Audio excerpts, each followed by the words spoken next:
umaga nito ay ating naman pong titignan yung ating talata doon po sa verse 2 and 3. Sinama natin yung 3 kasi kasama siya dun sa sentence. Kasi andun yung tuldok sa verse 3. Sabi niya, He makes me lie down in green pastures. He leads me beside quiet waters. He refreshes my soul. Christ shepherd is a nourishing shepherd. So last week, we begin a series on Christ shepherd. And we want to know what kind of shepherd Jesus is and what are the characteristics of Christ as shepherd. So this morning, we will continue our series and our topic or our title today is Nourishing Shepherd. Nung pinag-aaralan po namin niya, meron pa isang title yan. Isa pang title niya ay Cleansing Shepherd. Pero mas pinili ko po yung Nourishing Shepherd. At nawa ay tunay na makita po natin yung biyaya ng ating Panginoon. If there is one thing God wants to happen in our lives as a believer is to be nourished. Not just healthy on the outside, but also in the inside. Christ, the shepherd, is a nourishing shepherd. He takes care of the flock and makes it sure that the sheep are nourished. So sa umaga nito ay ating titignan ng ating talata, kawa mas lalo pa nating maintindihan, mas palalo pa nating maunawaan ang pagiging shepherd ng ating Panginoong Jesucristo. Meron lang po tatlong bagay na makikita po natin sa ating pong paksa sa umaga nito. At nawa ay tunay na ito po ang magbigay sa atin na kalakasan. Una, the shepherd rests the flock. Ang ating pastol, ang ating Panginoong Hesus, na siyang dakilang pastol, ay nagbibigay ng kapahingahan para sa buhay natin. Sino po ba sa inyong pagod na sa buhay? Alam niyo ba, ang dakilang shepherd, ang ating Panginoong Kristo, siya po ay nagbibigay ng kapahingahan sa bawat isa sa atin. Sabi nga ng ating talata, He makes me lie down in green pastures. Napakaganda, na ginagawa ng ating Panginoong Jesus. Ano po bang makikita po natin dyan? Una, the shepherd feeds the flock. Ang pastol ang nagpapakain sa bawat tupa. Ang pastol ang humahanap ng pagkain ng tupa. Hindi ang tupa ang humahanap ng kanyang pagkain. Inilalagay siya ng pastol doon sa lugar na kung saan meron siyang makakain. Talagang yung napakaganda sa ating talata, sabi diyan, green pasture. Ano ba sabihin ng green? Pag sinabing green, fresh, abundant, refreshing, healthy, the best. Di mo ba? Yun ang ibig sabihin ng green Tayo ay binibigyan ng Diyos ng pinakamainam na pagkain. At yung pasture, ang ibig sabihin po niya ay nourishment of place or food.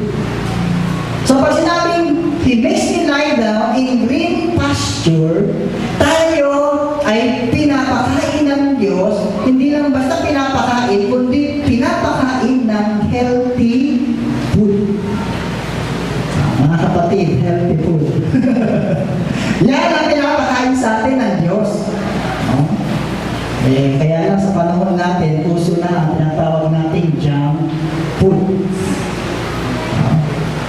Pero alam niyo po, ang Diyos, ang ating dakilang pastol, ang pinapakain sa atin ay tunay na pagkain masarap, hindi na masarap, kundi ito ay ating katawan. It is the shepherd who feeds the flock. Napapag-usapan mo natin yung pagkain. Pagkain, marami mo tayo dyan, problema. Diyan tayo bumabaksak. Alam niyo po, kung babasahin natin ang Biblia, ang nais ng Diyos, makainin talaga natin healthy food. Hindi ninanais ng Diyos na kumain tayo ng mga pagkain na kung saan ay magdudulot lang sa atin ng karamdaman, ng sakit sa ating buhay o sa ating lupang katawan. Kaya kung gusto mo natin maging healthy talaga, alam niyo, ang pinaka-the best na diet nasa Bible. Huwag mo tayo kami-kanino magtanong.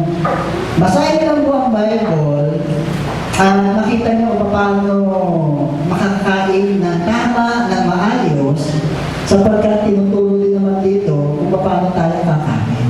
So the shepherd feeds the flock. At ang gusto ipakain sa atin ng shepherd ay laging sariwa. Nakakain mo ba kayo ng pagkain hindi sariwa? Ano pong lasa? Di ba? Hindi masarap. No? Pag tayo namamalengke, tapos ito sariwa-sariwa, para pag niluto mo at nakita mo hindi sariwa. Ilang beses na mo ba kayong nakabili ng hindi sariwa? Ang problema kasi natin ganito dahil sa kakulangan ng pera, kahit hindi na sariwa, binibili natin. Tama ko ba? Okay, yun. Minsan problema natin pera no? Kaya minsan kahit hindi na sariwa, binibili pa rin natin. Tatandaan nyo, ang nais ng Diyos ay kumain tayo ng healthy. Makita po natin dyan, the shepherd looks for a place where the flock will be refreshed. Gutom na ho ba tayo? Pagod na ho ba tayo? Nasa ating Panginoong Kristo ang lunas. Dadalhin niya tayo sa isang lugar na kung saan magkakaroon tayo ng panibagong lakas. The flock needs rest to be refreshed. Ano ba ang ating favorite na resting place? Saan mo ba kayo? Anong favorite nyo na pahingahan? O hindi na kayo nagpapahinga? Alam ka rin ang problema natin, ano? Sa Bible, laging sinasabi, kailangan meron tayong pahinga. Sabi nga ni Pastor David D. Mayuga, sabi niya, dapat sa job description ng isang tao, kasama ang rest. Tama mo yun, no? Dapat sa iyong job description, kasama ang rest. Hindi tayo laging nandun nagpapagod, nagtatrabaho, kailangan din natin ng pahinga. Kaya nga sa Bible, binigyan tayo ng 6 na araw, magtrabaho, 1 araw, pahinga. Ang problema, sinasagad natin. At pag sinagad natin, naisira na ang ating katawan. Ang sabi ng ating talata, pinapakain tayo ng maayos, pinagpapahinga rin tayo ng Diyos. Kaya napakaganda po sa Panginoon, no? Pangalawa, the shepherd looks for the best, fresh and abundant food for the flock. Hindi nga lang siya basta nagpapakain sa atin, kundi pinapakain niya yung the best. So, the flock needs healthy food. The shepherd wants his flock to be healthy. I think poor health is one of the problems of many people today, and one of the reasons for this is food. Tama po ba? Kaya karamihan po sa atin, poor ang ating kalusugan dahil sa ating kinakain. Marami na po tayong pagkain na hindi naman talaga nagbibigay sa atin ng lakas, no? ng healthy, no?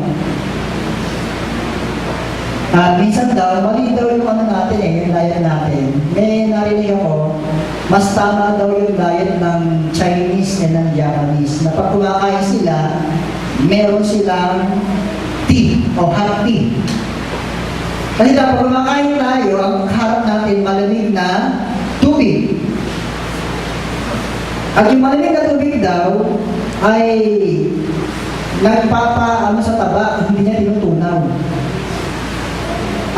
Hindi kagaya daw nung hot tea, mainit siya, tinutunaw niya. So, yun ang sabi, no? Mas okay daw yung, diet na ganon. Kaya lang tayong mga Pilipino, sanay tayo sa malamig na tubig. Hindi na malamig na tubig eh, soft drinks. Di ba? Ako, dati ko, nagtatrabaho ako, hindi ako pwede kumain ng walang soft drinks. Tapos, bukod sa malamig na yung soft drinks, kailangan may yelo pa. Bibili pa ako ng yelo. So, ganoon ako kumain. Pero alam niyo, nasubukan ko rin po na itigil yung pag-inom ng soft drinks. Soft drinks at kape. Tinigil ko po yun. Naulit lang po yun na maging pastor na ako. Kasi pag pastor ka, pag lumalaw ka at hinarihan ka, binigyan ka ng kape, kailangan ka ng kape. O pag binigyan ka ng soft drinks, kailangan ka ng soft drinks. Pero niyo dati nung bago po ako magpastor, hindi na talaga ako umiinom ng soft drinks, hindi na rin ako umiinom ng kape. Pero ngayon, dahil na kami nagkakape, lalo na pag nakakasama ko ng pastor, ang hihilig sa kape. Talagang inuman ng kape. Pero alam niyo po, mas maganda na titignan din natin ang ating kinakain. At hindi lang mo kinakain, we also need exercise. Tama po ba? Alam niyo, ang shepherd, ini-exercise niya rin ang kanyang mga tupa. Dati nag-jogging kami, pero natigil. Ngayon, sisimula na naman kami mag-jogging. Okay, pagka minsan masakit sa katawan. Pagka bagong simula, pero kailangan po natin eh. Di ba? Bakit ba tayo nakakasakit? Minsan, talagang wala tayong exercise. Alam niyo, na-exercise sa atin sa panahon natin, ang madalas exercise natin, mata. Ang mata natin, exercise. Bakit? Magdamag, maghapon. Exercise ang mata. Pero yung ating katawan mismo, hindi na exercise. Mga kapatid, ang dakilang pastol, ang gusto niya, alagaan din natin ang ating katawan sapagkat inaalagaan tayo. Ang gusto ng pastol, maging malusog ang ating katawan, pinapakain tayo ng sustansya, kaya naman ito ang dapat natin gawin sa ating buhay. Kaya lang pag nakakita tayo ng lechon, hindi natin mapigil ang ating sarili. Di ba? Ako pag nakakita ako ng lechon, kaya na, ito ay, yung balat, no? Yung balat talaga ang una natin, bukunin. Kailangan din natin talaga, magtimpi, sa lamang natin kinakain. So the plant needs exercise. Pangalawa, the shepherd observes the plant. So sa pagpapakain ng ating dakilang pastor sa atin, tayo ay tinitignan ng ating dakilang pastor. At ang kanyang paningin ay tunay na nasa sa atin. Sabi nga ng ating talata, He makes me lie down. Ito maganda mo itong sinasabi dito, He makes me lie down. So, ang gusto ng pastol, kumain tayo ng maayos, maging malusog, maging malakas ang ating katawan. Bakit ba yun ang gusto ng pastol sa buhay natin? Sapagkat, una, the shepherd cares for the flock. Mahal tayo ng Diyos eh. Di ba ba? At dahil mahal tayo ng Diyos, ang gusto niya, maging maayos. Hindi lang ang ating spiritual life, ang ating buhay, kundi maging ang ating katawan. Ganyan tayo mamahal ng Diyos. Hindi lang siya nakatingin sa ating spiritual. Bagamat iyon yung ating inuuna lagi. Tama ba? Kasi dapat natin tingnan yung spiritual eh. Pero tinitingnan din naman ng Diyos at ang ating katawan, ang nais ng Diyos, alagaan din natin. Hindi pwedeng pabayaan natin kapag mahal tayo ng Diyos. So the shepherd knows if we are tired, sleepless, and hungry. Di ba? Bakit kailangan ng pagkain? Kasi gutom.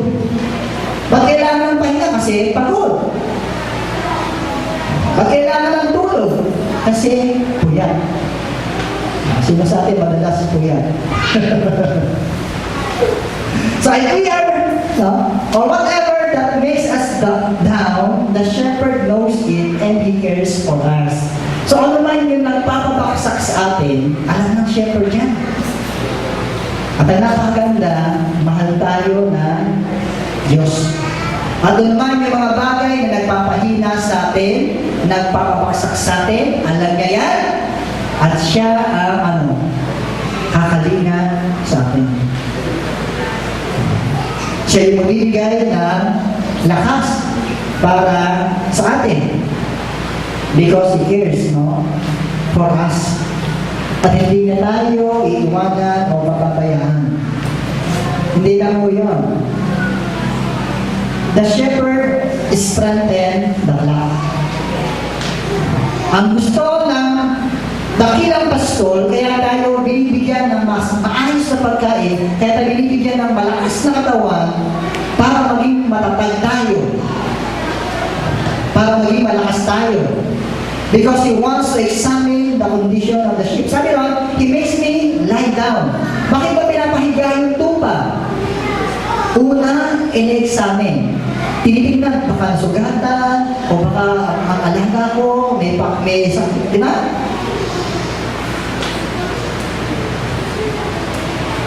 Ganun naman ang Diyos sa atin. Tinitingnan niya tayo. Baka may problema tayo. Pangalawa, hindi lang po yun. Ginagawa din tayo because He wants to heal the sheep that needs healing. Kaya pinapahiga para gamutin yung mga nangangailangan ng kagalingan na nagmumula sa ating Panginoon. Pero alam niyo, ang gusto ko sa talatang ito, ito. Reminder, God can make us lie down even though we don't want to lie down.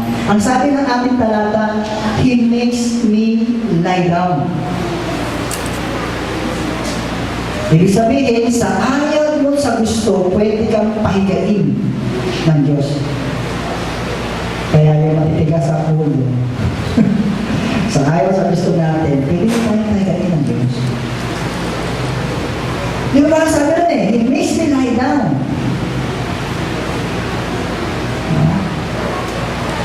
Kaya pag matigas ang ulo natin, hindi tayo sumunod sa Diyos, hindi tayo umayon sa Kanyang kalooban, medyo mabigat yan. Pagka yung He makes me lie down ng sapilitan. Ibig sabihin, pahigay tayo ng Diyos sa ayaw natin at sa gusto. Mahirap po yun, Kaya, dapat nakita po natin na ganito tayo kamahal ng Diyos at tunay na ang nais niya maging magandang ayos. Kaya, sumunod tayo.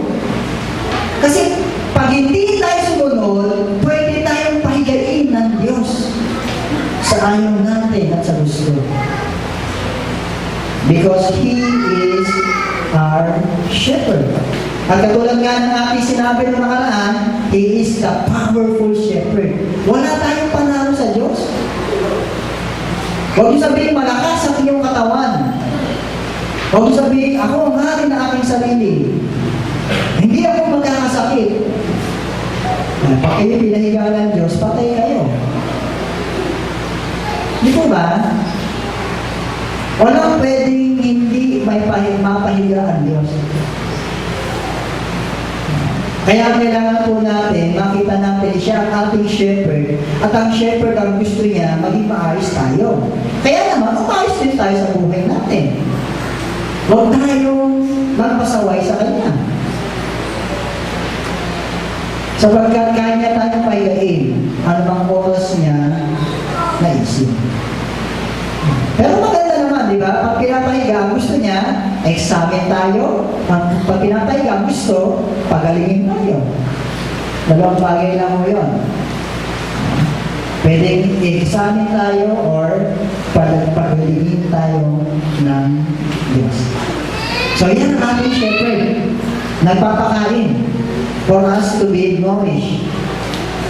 Para mga magulang, di ba? Pag yung mga bata ayaw kumain, ang ginawa ng magulang, subuan, no? Subuan ng kutsara. Anak, kain! Sino gumagawa ng ganyan? Di ba kaya kasi mga magulang, pinipilit kumain yung anak? Pero yung pinapakain niya, alam niya, healthy. Isa yung mga bata, ayaw ko po niya na! Aba? Di ba? Bubuka ang bibig, papakainin. So, yun yung ibig sabihin ng he makes me lie down. Sapilitan na. Sapilitan na. Pakakainin tayo ng Diyos. Pangalawa, the shepherd princess of love. Ayan. Bakit ano bang sabi ng ating talata? Sabi ko dyan, he leads me beside quiet waters. Napakaganda, no? Tayo ay ginagabayan, sinasamahan ng Diyos doon sa tahimik na tubig o tahimik na baptisan. May dalawang bagay po dyan. Una, the shepherd guides the flock. Sabi dyan, he leads. No? Ang Diyos ang umaakay, gumagabay. Siya yung naumuna. Bakit? Ano ba meron sa Diyos? Una, He knows the way. Di ba? Yung shepherd, siya yung nakakaalam ng tamang daan na dapat natin nakaran. Siya yung nakakaalam ng tamang daan na dapat natin tahakin sa buhay natin. Wala nang ibang nakakaalam ng ating daan kundi ang Diyos. Eh bakit ang ating puntos ay cleanse? Kasi pag hindi ka dumaan sa tamang daan, dilinisin ka ng Diyos. Kailangan mo ng paglilinis. So He knows the way. At tandaan natin, to lead is to know the right way, and the shepherd knows it. Bago tayo mag-lead, dapat alam natin yung tamang daan. At ang ating dakilang pastol, alam niya ang tamang daan na dapat nating lakaran. Huwag tayo paligo-ligo ng lahat. Lumakad lang tayo doon sa daan na kung saan sinasabi ng Diyos na dapat nating lakaran. He leads me beside quiet waters. Pangalawa, He knows the condition of the flock. The eyes of the shepherd are always on the flock. So he knows the way, He also knows the condition of the flock. Kaya siya yung naglilid. Alam niya yung tamang daan at alam niya rin yung kondisyon ng kanyang alaga. Tama mo ba? Sino yung mga alagang hayop? Di mo ba? Pag meron tayong alaga, tinitingnan natin yan eh. Alam natin yung kondisyon. Alam natin kung gutom na yan. Di mo ba? Alam natin kung mayroong problema yung alaga natin. Kasi, ino-obserbahan natin, tinitignan natin, hindi natin inaalis yung ating paningin sa Kanya. Masigit pa tayo doon. So, ang Diyos, hindi niya inaalis ang Kanyang paningin sa atin, tinitignan niya tayo para naman gabayan tayo sa tamang daan na dapat natin daanan. Pangalawa, the shepherd washes the flock. Ang sabi ron, He leads me beside quiet waters. Tubig. Yan. Sa Bible, pag sinabing tubig, marami pong ibig sabihin yan. At isa sa mga ibig sabihin ng tubig ay paglilinis. O pagbibigay ng ginhawa sa lahat ng mga nauuhaw.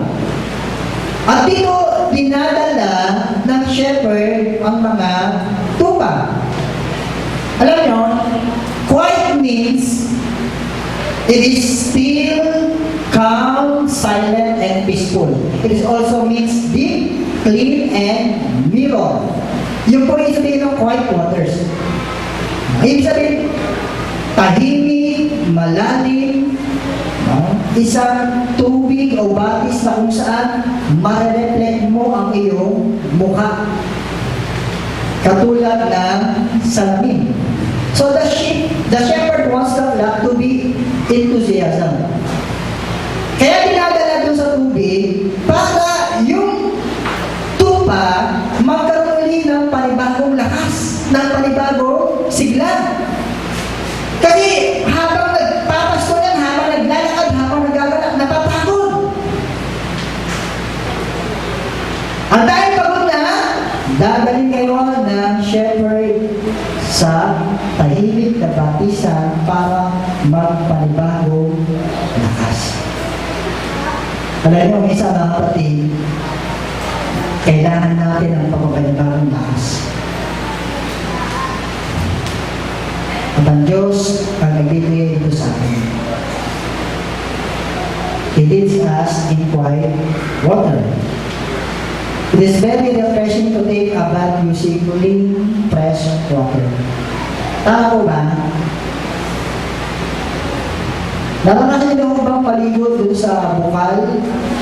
Pag sinabi bukal, tubig na usap lumalabas, no? Sa lupa. At malamig at pwedeng inumin.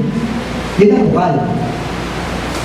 Alam niyo, napakasarap maligo sa bukal. Nung kami po ay pumunta ng Nueva Vizcaya sa bundok, bukal ng mga tubig. Madaling araw, maliligo ka, ang lamig ng tubig, pero ang sarap. Ang sarap maligo. And then, doon ko na rin iinom. Kasi bukal siya eh. Meron nga isang pastor na napunta sa isang lugar na nagtaka siya, yung mga gripo, walang tatayan, nakabukas lagi. Kaya pinatay niya. Sabi sa pastor, hindi ko pinapatay ang gripo. Maano po ang tubig kasi bukal yan eh. Ganun ba? Walang metro yan eh, bukal yun eh. So yung tubig, ahos na lang ahos. Alam na ang sarap. Pero naranasan niya rin bang maligo sa maruming tubig?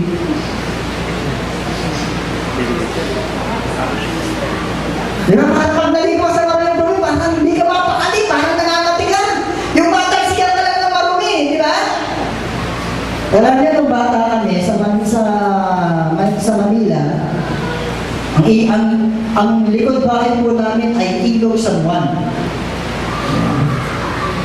San Juan River. Alam mo kung gaano kadumi yun? Tapunan nyo ng basura, ng palengke. Pero naliligo ko kami nun. Pagkaunan, pagkabumagyo, yung kulay itim mo yung ilog eh. Magkukulay brown, parang kape na may gatas. So, yun ang magiging kulay niya. Tutuwa na kami dyan. Maliligo na kami sa ilog. Pero totoo, nalulin pa rin ako yun. At alam niyo,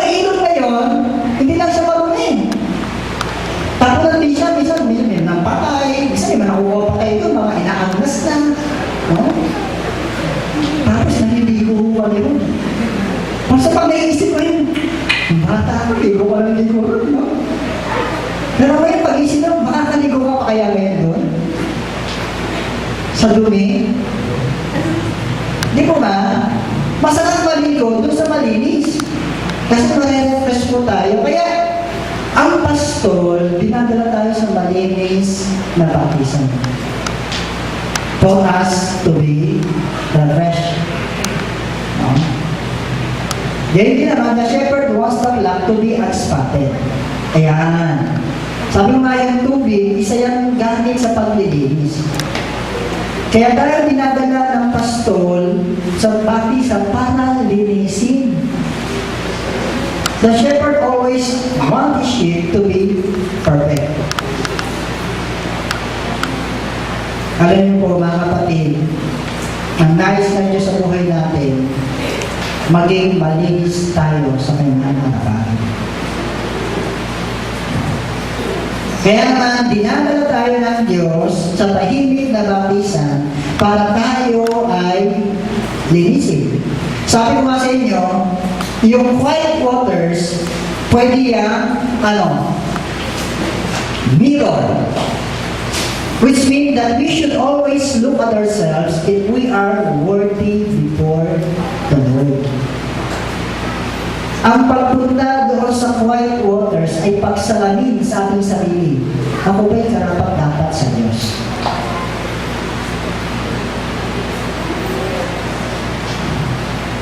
Ngayon, yung quiet waters, yun din naman ang panlinis. Sa panahon natin, hindi naman ang kailangan natin, kung tayo ay nagiging marumi sa harapan ng Diyos, ang kailangan natin ay buong puso, humingi ng tawad sa ating mga kasalanan. Kasi yun ang gusto ng Diyos eh. Ayaw ng Diyos na marumi tayo sa kasalanan. Ang gusto ng Diyos maging malinis tayo. Siya yung pastor natin eh. At ang gusto niya, lagi tayong nalilinis. At lagi natin nasasalamin ang ating sarili na kung saan malinis sa harapan ng Diyos. Yan ang ating pastor. Naglilinis siya. At nais na ito ang gawin natin sa ating buhay. Kaya mga kapatid, huwag mo tayong magtatago sa Diyos sapagkat di naman tayo pwede magtago. He always knows ang lahat na nasa ating buhay. At panghuli, pangatlo, ayan, the shepherd prefers the flock. Ito pa yung sabi sa verse 3. Ano sabi sa verse 3? He refreshes my soul. Diba napakaganda? Nire-refresh ng Diyos ang ating kaluluwa. Ano mo pa ang ibig sabihin yan? Una, the shepherd practices the flock.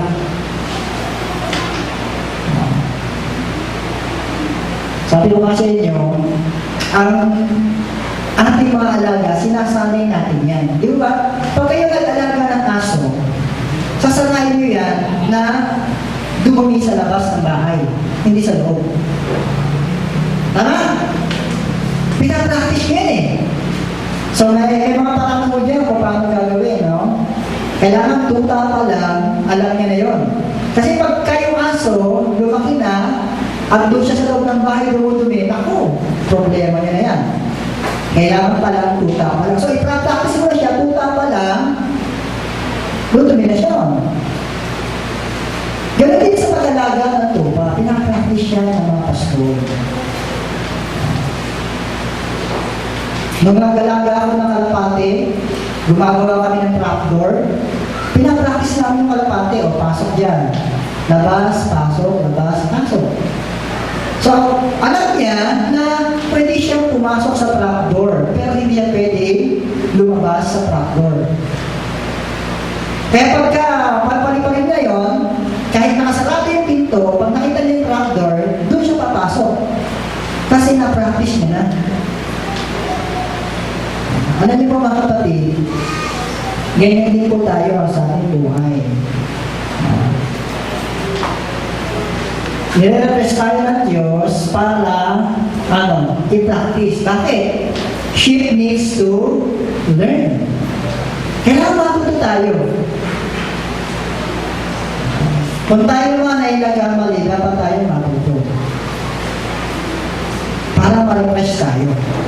Kasi kung di tayo matututo, wala mangyayari. Alam niyo, merong bagong research.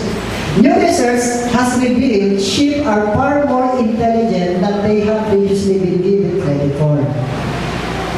Lagi natin narinig, ang sheep ay walang karunungan. B.O.B.O. Yun ang sheep, no? Sabi nila, yun daw ang sheep. Pero merong bagong research ngayon na ginawa, at napatunayan nila na ang mga sheep pala, hindi pala ganun.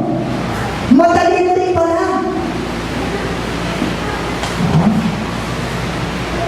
Ibig sabihin, pwede matuto. At tayo po, na mga tupa ng Diyos, dapat maging matalino rin tayo. And we should always learn sa lahat ng nangyayari sa buhay natin. Binigyan tayo ng Diyos na karunungan eh. Pwede kayo natuto, wala. Kaya, ano totoo, no? Minsan, minsan tayo natin, pang lang. Halimbawa, pang-academic lang, yan. Minsan, gano'n lang tayo no? Yung talino natin. Pero sa ibang bagay, hindi tayo matalino. We should always be smart, no? Kailangan, sapagkat ito ang sinasabi ng Diyos sa atin, maging matalino tayo. Bakit? Ang mundo, napakaraming tukso, napakaraming galaw ang mundo na kung di ka magiging matalino, kung di ka matututo, madali ka babagsak. Kaya ang naging bilin sa atin, maging matalino tayo para tayo ay matuto. Ayan. So, they have the capacity to learn. So, matalino ang tupa, no? Sheep needs a fresh strength. I think the precious here is a new one of strength. The sheep needs a new strength to use. Sa maghapon na nandun ka sa pastulan, nakakapagod po yun. Napapagod din po sila. At syempre, kinabukasan, kailangan mo na naman ng panibago lakas. Mga kapatid, minsan napapagod tayo sa dami ng problema, sa lahat na makinakaroon natin sa buhay, at kinabukasan, kailangan na naman ng bagong lakas. Kanina tayo kukuha. Sa ating dakila, sa kanya tayo kukuha ng lakas. Sapagkat, alam ito ng pastol. Alam niya na sa kinabukasan, kailangan mo naman ng lakas. Alam niya na sa dating na ibang araw, kailangan mo naman ng lakas. Kaya lagi natin kailangan nandun tayo sa ating pastol na nagbibigay sa atin ng lakas. Minsan hindi natin makakayanan ang bigat ng kinakaroon natin sapagkat hindi natin nakukuha ang lakas mula sa Diyos. Bakit kaya sabihin ni Pablo, I can do all things through Christ who strengthens me? Di ba ba? Si Pablo ba ay kakaiba sa atin? Hindi naman eh. Si Pablo ay katulad din natin. Siya ay apostol ng Diyos. Naglilingkod sa Diyos. So si Apostol Pablo, na katulad natin, ay nagiging malakas. Bakit? Nakakuha siya ng lakas sa Diyos. So he can say, I can do all things through Christ who strengthen me. Sa araw-araw, marami mo tayong kakaharapin. Minsan, mabibigat na problema. And we all need the strength that comes from God. At sa akin na ating katalata, nire-refresh tayo ng Diyos. Panibagong lakas. At siya yung magbibigay nito sa atin. So the shepherd fortifies the flock. We always face new challenges every day, and unpreparedness may cause disaster in our lives. Tama ba? Pag hindi tayo prepared, pwedeng disaster ang ating natin. Alam niyo po ba yung nangyaring tsunami sa Japan? Bakit konti ang kanilang naging casualty? Because they are prepared. Handa sila ron. Handa sila na kahit dumating ang tsunami, alam na nila ang gagawin nila, pinaghandaan na nila ito. At kahit bigla siya dumating, tiyak, meron silang magagawa. At yun ang nangyari sa Japan. Kaya pagkatapos ng tsunami, sandali lang, tapos ikaw na agad eh. Di ba ba? Na hindi nila kailangan humingi ng tulong sa Amerika o sa ibang bansa. Kasi prepared sila. Alam niyo, ganyan din po sa buhay natin bilang Kristiyano. Kung tayo ay prepared, ano mang dumating sa buhay natin, problema man yan, kabigatan, tukso man yan, we can face it. Kasi prepared tayo. Pero pag hindi tayo prepared, hindi natin kaya. So ang gusto ng dakilang pastor, lagi tayo ma-refresh. Para lagi tayo handa. Kasi sa araw-araw, hindi mo alam kung ano ang kakaharapin mo bukas. At kung hindi tayo handa, tiyak, madali tayong babaksa sa buhay natin. So napakaganda, di mo ba? He is the nourishing shepherd. Bakit? Pinapakain na tayo, nililinis na tayo, and then hinahanda na tayo. Ang ganda na ginagawa natin sa buhay natin. Nabagamat, minsan, para mapatingin natin, Lord, bakit ito ganyan? Pero pag nakita ko natin ang kanyang kadakilaan, mas ma-appreciate po natin eh. Lord, ang ganda pala ng buhay pa. Kala ko, pangit pero ito pala ang ginagawa mo sa buhay natin. So, tandaan natin mga kapatid, always remember that Christ, our shepherd, is a nourishing shepherd. He will always nourish us by giving us rest, to cleanse us, and to prepare us, because there will always be new challenges to face in this life. Pag busog ka, kaya mong harapin ang challenge. Pag malinis ka, kaya mong harapin ang challenge. Lalo na kapag ikaw ay preferred, kaya mong harapin ang challenge ng buhay mo. Yan ang ginagawa ng Pastor sa atin. At yan ang mangyayari sa atin kung si Kristo ang ating Pastor. Napakaganda, di ba? Hindi niya tayo pababayaan, hindi iwanan, sapagkat hinandaan natin tayo. Kaya naman, sitwasyon, meron tayo, alam ng Diyos yan. Huwag tayo mawala ng pag-asa, siya ang nakakaalam, itaas natin sa Kanya, at siya magbibigay sa atin ang panibagong lakas. Sige po, tayo po'y manalangin at ipag-pray po natin ang ating sarili at anuman ang ating kalagayan sa buhay. Napakaganda na ginagawa sa atin ng Diyos sapagkat siya ang ating dakilang pastor. So naman po yung ating gusto itaas sa Diyos, itaas po natin. Nakikinig po sa inyo ang Diyos. At gusto niya na hanagaan kayo bilang kanyang mga tuta. Sige po, manalangin po tayo. Ama, maraming salamat po sa umaga ito. Muli, nakita po namin ang kadakilaan ng aming Panginoon aming pastor.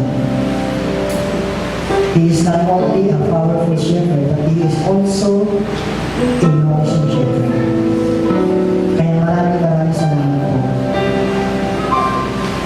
Sa pagkakalam po namin na kontrolado niya ang sitwasyon ng buhay po namin. At alam po namin na siya yung nagbibigay sa amin ng panibagong lakas. Siya yung nag-prepare sa amin for us to face any challenges sa buhay po namin, sa bukas o sa darating araw. Ama, ang dalangin ko po, pagpalain po ang buhay ay pumanak dito po sa Manila-Tunidan. At naman po yung mga kalagayan po nila, no? Ang dalangin ko po, i-refresh niyo po sila. Kung nakihina po sila, bigyan po sila ng panibagong lakas. Kung nawawalan po sila ng pag-asa, bigyan po sila, Lord, ng pag-asa na nagpapala po sila. Kung nakangailangan po sila ng pagkalita, yakapin po sila, Lord. At bigyan po sila ng patuloy na kalakasan na nagpapala po sa inyo. At tunay na makakasan po ng bawat isa na kayo nga po ang aming dakilang pasto at patuloy na nag-aalaga at sumasama po sa amin. Alam po namin, wala pong imposible po sa inyo. At alam po namin, wala pong malaking problema ang pwede itapat po sa inyo. Because lagi po kayo mas malaki sa problema po namin. Kaya maraming salamat po sa iyo po namin pinadalaga ang lahat at umasa po kami